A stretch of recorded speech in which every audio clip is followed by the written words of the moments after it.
Viewers, good morning. Welcome back to my channel Gharkanya blogs.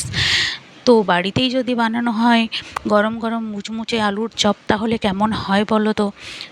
আমি আজকে আলুর চপ বানাচ্ছি, সেই জন্য ফার্স্টে আমি আলুগুলো কেটে ধুয়ে নিলাম, তারপর কড়াইতে জল দিয়ে আলুগুলো সেদ্ধ করে নিলাম। আলুগুলো সেদ্ধ করার পর আলুগুলো সেদ্ধ হয়ে আসলে একটু ঠান্ডা করে আমি আলুটাই স্ম্যাশ করে নিলাম। তারপর কড়াইতে তেল দিয়ে তেল গরম হয়ে আসলে গোটা জিরে, শুকনো লঙ্কা, আদা, জিরে, লঙ্কা, রসুন একটা পেস্ট দিয়ে তার মধ্যে হলুদ, নুন দিয়ে চপের মশলাও তৈরি করে নিলাম।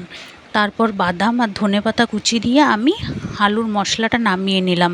তারপর আমি আলুটাকে চপের আকারে শেপ দিলাম। তারপর একটা বেসনের গোলা তৈরি করলাম, আর বেসনের গোলার মধ্যে চপের আকার তৈরি করে চপটা রেডি করে নিলাম।